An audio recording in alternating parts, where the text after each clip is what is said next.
the wellness rebellion, taking back control of your health. What would it mean for you to fully trust in your ability to heal and thrive? I'm here outside in my gorgeous Tanzanian garden.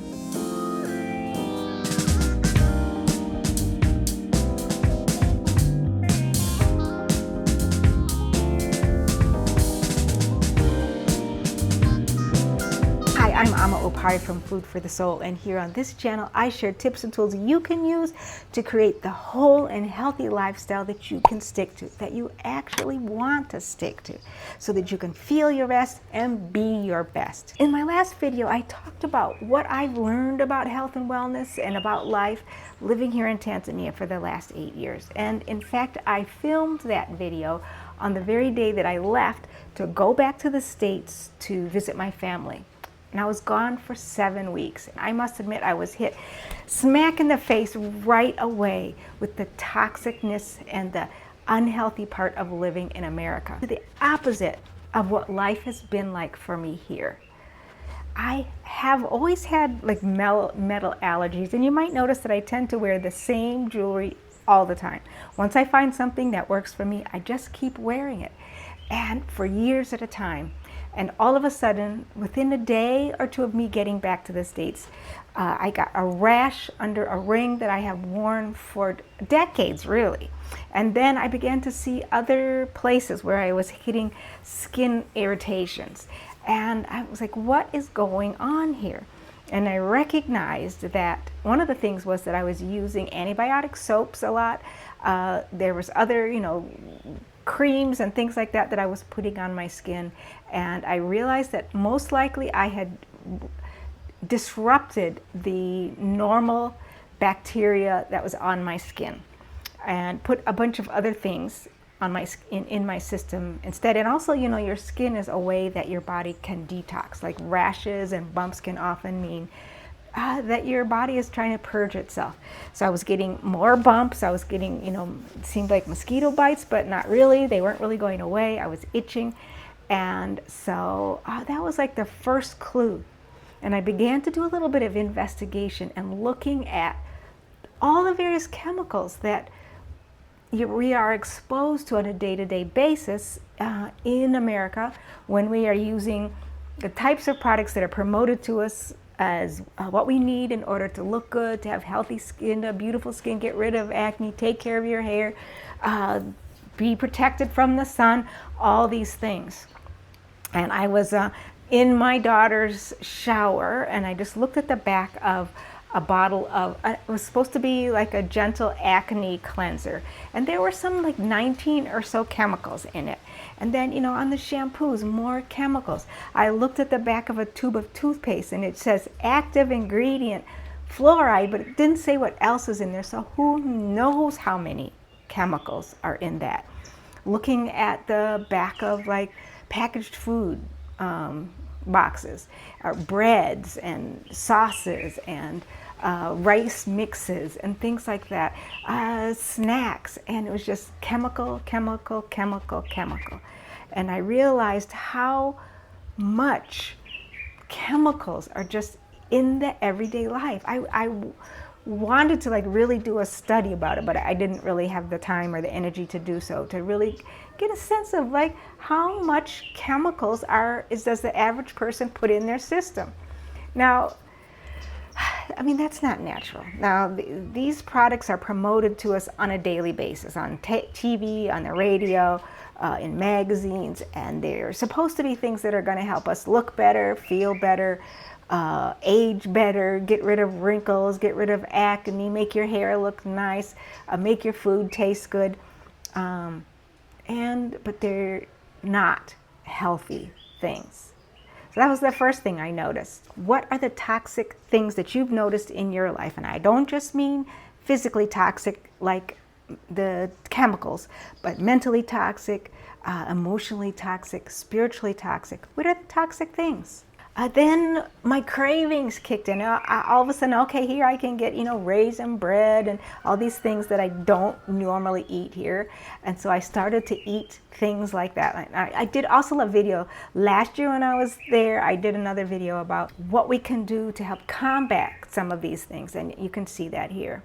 So I also found that my living situation was not aligned with how I live here. This is no shade on my family or anything. Living here in Tanzania, as I said in that other video, is very different than what life was like for me in the States. And so it was air conditioning air. It was much more difficult for me to get the exercise that I needed. It was more stress. I didn't have the same amount of time to just focus on taking care of myself and meditating and things like that. So I noticed the impact of that. And gradually, the longer I was there, the more it impacted me, and to the point where towards the end, I was really exhausted.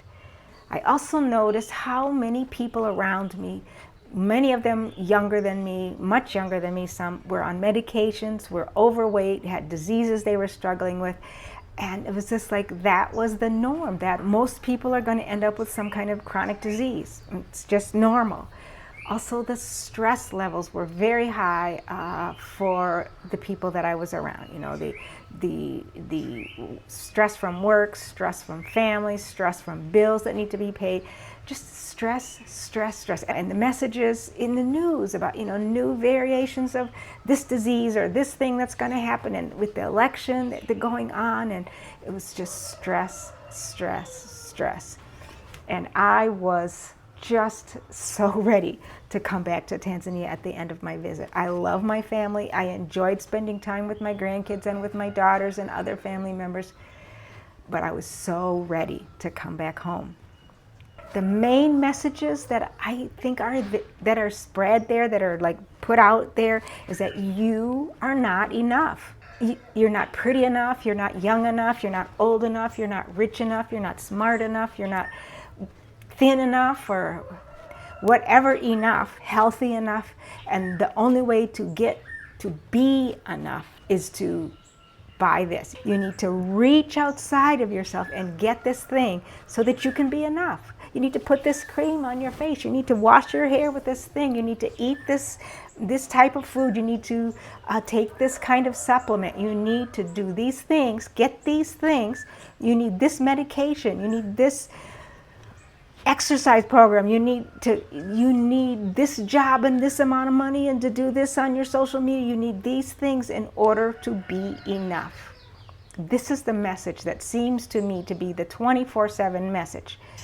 Also, that there is danger everywhere. When you read the news, you watch the news, it's scrolling on social media, it's like some horrible thing that's happening either nearby you or around the world. There's this wild animal, there's these new cases of this new disease, and we got to watch out because now there's this thing we got to be careful about. There's all these things, and it was, like I said, it was just stress, stress, stress.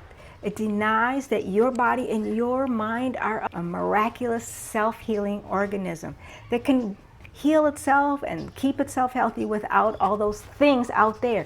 What's in here is more effective and more powerful than anything out there that you could try. What is it that is keeping you from trusting your body's natural ability to heal and thrive? The other thing that it denies is that actually bacteria are our friends. We don't need to be doing all this antibacteria, and worrying about whether there's germs everywhere.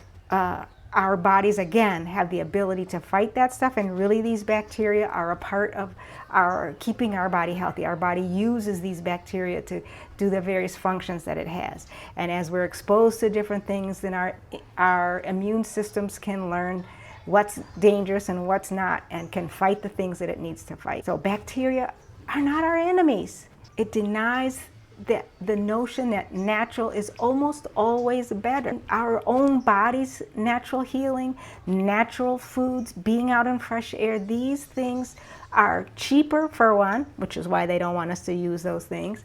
They are quicker, they are safer, they are more sustainable, and they work better. It denies the fact that medicine and doctors don't even heal you. All they do is treat the symptoms. They manage your system. There's ample research out there that shows that doctors and hospitals and medications are one of the leading causes of death. That early prevention type of screenings don't necessarily change the impact or the death rates or the illness rates. They may be false positives. They may encourage you to take treatments and medications that actually do more harm than good. And most of all, it denies the power of plants. In the plants around us, the plants that we eat, the fruits, the vegetables, is the keys to our health. The components within there, which scientists really can't really understand all the details of it. It is those components in the fruits and veggies that can turn on our body's natural healing abilities, which can turn on our protective abilities. It's not what you can extract out. It's like eating the whole fruit. Taking supplements is not the same as eating the whole fruits and vegetables. What are the things that you have found that life in America or life where you live denies, things that are important to health and wellness? So what can you do? Let's say you're ready to take back control of your health and wellness. What can you do? Number one is to get clear on how you want to live your life. How do you want to spend your time? How do you want to spend a day, spend your morning? What do you want to do first thing? How do you want to spend your evening and before you go to bed? How do you want to spend your time? How do you want to contribute to the world? What work do you want to do? How do you want to make a difference to the people around you, to your family, to the people at your work, to your communities? How do you want to contribute? How do you want your relationships to be? What type of relationship do you want with your kids, with your spouse, with your friends, with your neighborhood? What do you want your home environment to look like? Do you want a cozy, uncluttered home? Do you want a big, spacious place in the city? Do you want to be in the country? What type of home environment do you want to be living in? What about your physical health? What do you want to see in your physical health? How about your mental health or your spiritual health or your community? Think about your ideal life. Don't worry about whether you think it's possible or not or how it's going to happen. None of that matters. You're just going to be writing a bulleted list of what you want. I would like a loving, intimate relationship with a man who is aligned with the types of things that I want to do. I would like to live in a cozy, uncluttered house in the middle of a large garden that has lots of fruits and vegetables, a food forest. I would like to nurture my community to form stronger bonds and to be healthy. I would like to, whatever it is, what do you want in your life? Write it down. Take as long as it takes. You can do it quickly. You may be able to do it quickly, but if it takes you more time than that, take that time. Be sure to write it down. Don't just think of it. This has got to be something in your journal, in the notes app on your phone, someplace where you will see it, where you can go back and refer to it and remind yourself of that often. And then compare it to where you are now. What's missing? What's blocking you from achieving it? If you want to be strong and healthy and have, be flexible, but you don't exercise because you don't have time, okay, that's what's blocking you from getting to that place.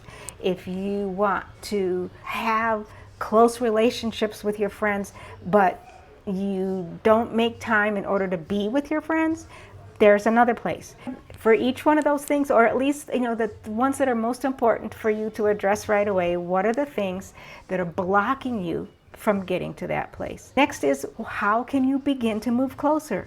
Don't worry about getting all the way there, but what's one step or two steps that you can take in each of those areas that will get you the one step closer, just the incremental steps closer. And each time you get a little bit closer, then you can look again and say, okay, what's the next thing I can do? Okay, the first thing I can do is when I get out of bed, take 5 minutes and do some stretching. Do some stretching for my back. Do a little bit of yoga. Do something for 5 minutes when I first get up to get the blood moving in my body. And once that becomes a habit, then you can begin to move on to the next step. Okay, I can, every day at lunchtime, I'm going to take a walk around the block or go up and down the stairs. Or when I park my car, I'm going to park at the far end of the parking lot so that I can walk to the store. Okay, once that becomes a norm, then you begin to think about other things you can do. And so you build and build and build and build, and you're getting closer and closer. And as you do those things, you will begin to feel better. You will have more energy and more optimism, and that'll help you be able to keep moving forward. Keep that vision in mind. Read it to yourself daily. Post it up on your mirror or something. Read it to yourself often. Keep that vision in mind and think about what it will feel like to be there. What will it be like to have that relationship? What would it be like to live in that place? What would it be like to do that in your community, to feel the excitement and appreciation and the joy at seeing your community be healthy? What would it feel like to have healed the relationship with your daughter, or to have reconnected with a friend that you had a long time ago that you haven't seen in years? What will all of that feel like? Keep those visions in mind. And again, don't worry about how it's going to happen, how you're going to get to the end. Just keep going step by step, little by little. What can I do next? Your path to wellness is all about becoming whole and healthy. It includes healing on all levels. It includes embracing all aspects of yourself, even those aspects that you've been embarrassed about or ashamed about or afraid of. It means embracing them all. Embracing it doesn't mean things might not change as you grow and heal, but you embrace it, knowing that this is a part of who you are, and it's okay. Your path to wellness is about rejecting false beliefs. The belief that you can't do this, the belief that you're not enough, the belief that your body can't heal itself. Reject all of those false kind of beliefs. Your path to wellness is about living authentically. Who are you really? What is your natural, your real way of being in this world, and living that way unashamedly. At first it may be difficult.